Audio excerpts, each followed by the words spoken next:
Bonjour à tous, salut les gars. Aujourd'hui les avocats sont venus pour nous accorder une interview. C'est parti. Pourquoi vous avez choisi de faire ce métier d'avocat? Alors moi j'ai raté ma première vocation, je voulais être pilote d'avion. J'ai raté un concours d'entrée dans une école de l'armée en troisième et immédiatement après j'ai eu envie de défendre les autres. Ça commence comme ça en fait, défendre. D'accord. Et Alors ça m'a moi, pas quitté. en ce qui me concerne, c'est aussi peut-être la conséquence d'échecs, c'est-à-dire que j'aurais bien aimé être bon en maths, mais je l'étais pas suffisamment, et je me suis retrouvé en faculté de droit un petit peu par hasard. Et c'est un métier que j'ai abordé sans forcément au départ l'aimer, je le reconnais. Et en fait, plus les années passent et plus je l'apprécie.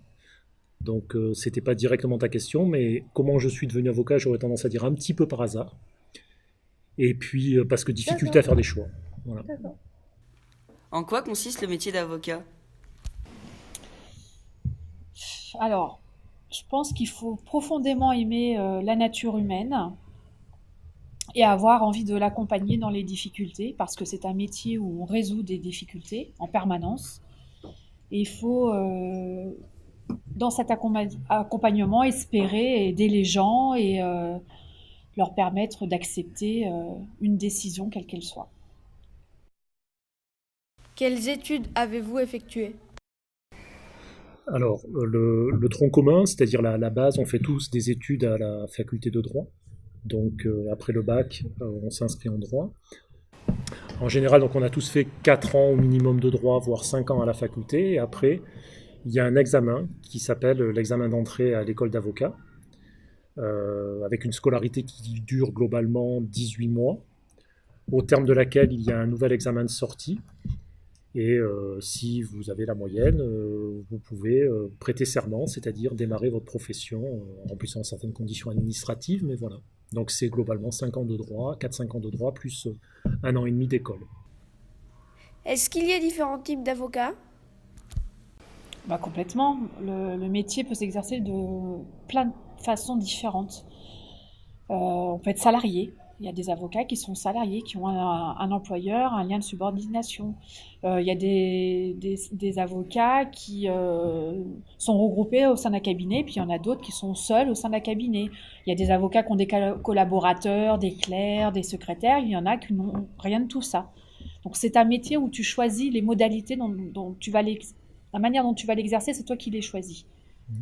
Et puis tu as aussi des matières effectivement différentes, c'est-à-dire que la tendance est évidemment aujourd'hui à la spécialisation. Les règles sont de plus en plus complexes.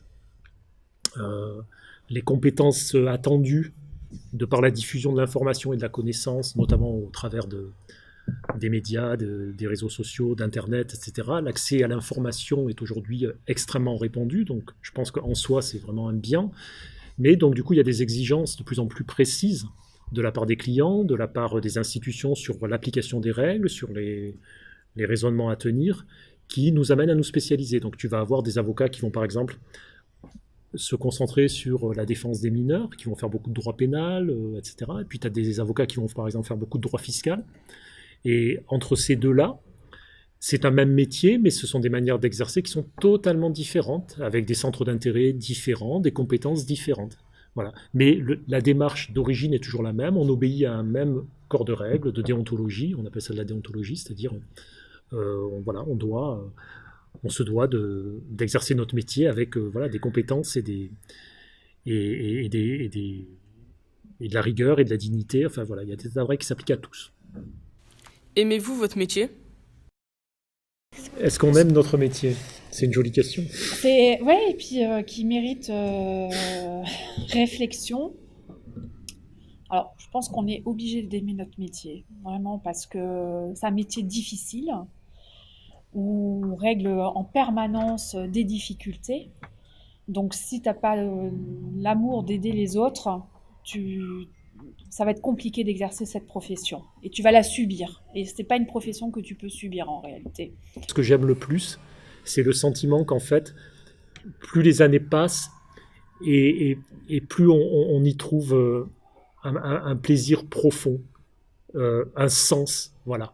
Au début, c'est dur parce qu'il y a beaucoup de pression et on a, comme tous, un peu tendance à vouloir imiter, à répondre à un modèle, à une attente, en s'oubliant soi-même. Et à un moment donné, on comprend qu'il faut définitivement faire les choses telles qu'on les sent, notamment avec les clients, c'est-à-dire voilà, s'affirmer dans la relation et exprimer très très simplement nos accords, nos désaccords. Mais c'est un métier, tu as raison, qu'il faut qu'on aime parce qu'on met beaucoup de nous dans notre travail. Et on voit des choses qui sont parfois terribles. Stéphane et moi, on a fait pendant longtemps beaucoup de pénal. Et on a vu des choses absolument horribles. Et il faut garder la foi tout le temps. Et l'avantage de ce métier aussi, c'est que tu peux évoluer dans ce travail. C'est-à-dire que la jeunesse va te donner une fougue et une foi que tu vas peut-être perdre en vieillissant, mais tu peux changer de matière. Stéphane et moi avons fait beaucoup de pénal à un moment donné. Et là, on est sur des matières peut-être maintenant plus techniques. On a évolué dans notre travail. Et ça, c'est un aspect intéressant de notre métier, c'est qu'on peut évoluer. On n'est pas obligé de rester le même avocat toute sa vie.